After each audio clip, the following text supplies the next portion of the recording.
Growing up in three different cultures is the most diverse experience someone could ever have. My dad is from El Salvador, and my mom is from Peru, and I grew up in Baltimore. I lost a connection between myself and my culture. It took me months to reconnect.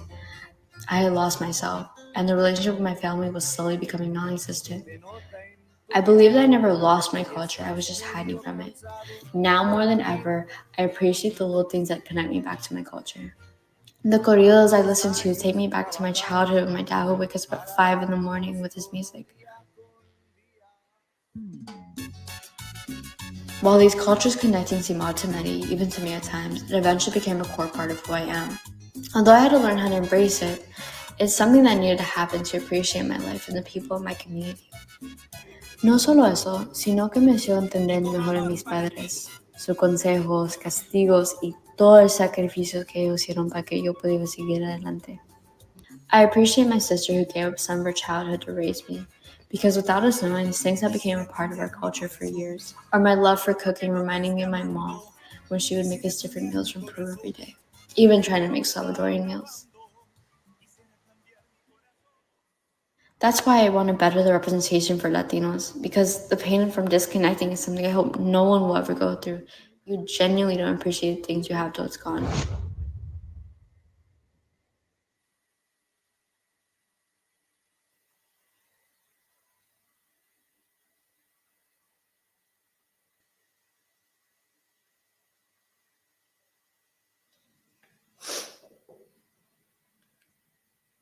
Growing up, people would always ask me where my family's from. I would tell them that my mom was from Peru. People would praise her beautiful country, history, and amazing food. However, when I told people my dad was from El Salvador, I wouldn't receive praise, but people would look at me differently. People would consistently ask me if any of my family members were in gangs or did my dad live in extreme poverty, and how did he make it out of his country? These questions weren't filled with curiosity, but judgment about a country that is so much more than gang members and poverty. This is how many people view my dad's country, but to me, it's much more than that. And for you here tonight, it should be much more too. El Salvador is home to the best dad, fantastic food, beautiful beaches, and a unique culture. Stereotypes like this have affected me my whole life, but these stereotypes are being enabled by things that depict our real life stories, such as movies and TV shows. Hollywood has a history of diminishing the diversity of Latino culture, but not only that, restricting people from the unique history of over 20 different Latino countries, with the majority of TV shows and movies focused on people from Mexico. While these stereotypes have gone around, the industry has tried to create many solutions. However, there have been significant gaps to this. Many networks have created Latino shows or shows featuring Latino talents. We can see that in Netflix Gentified, HBO's Gordita Chronicles, and Disney Channel's National Treasure Edge of History. However, all the shows I just mentioned have been canceled due to algorithms and metrics informing these networks that these shows aren't working. But these networks aren't embracing the success of Latino created content, such as George Lopez and Coco, which were two projects that accumulated a lot of success and featured talented Latinos. This leads into the next solution. Many network and production studios have created diversity, equity, and inclusion protocols. However, when reading the Latino Donor Collaborative about Latinos in media, their 2022 report shows that only 5.7% of senior executives are Latino, and their 2023 report fails to report anything at all.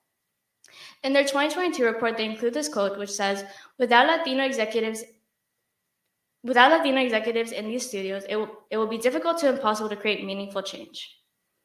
Without Latinos in content creation roles, we will never see a change in how much Latino TV shows and movies are made. For too long, viewers have been shown a stereotypical portrayal of Latinos, restricting their understanding of the diverse culture. That's why I created Rep Latinos, an Instagram page dedicated to eliminating stereotypes and amplifying authentic voices. We do this by showcasing movies, TV shows, and film festivals created by Latinos, but not only that, highlight talented individuals on and off the screen. By promoting projects created by Latinos, we can encourage the audience to support this, and this will also demonstrate to studios that Latino-produced content is successful and deserves a bigger platform, allowing the studios to realize that there should be more Latinos in content creation roles. Latinos are all over the entertainment industry trying to create representation for themselves, and with your support, they can go a long way. Check out Problemista by Julio Torres, an up-and-coming Salvadorian filmmaker and actor whose movie is out on YouTube now. Before I leave, I want to leave you guys with a quote which I wrote. It's easy to criticize and confine Latinos as stereotypes, but it's easier to forget behind those labels are people with beating hearts. Thank you.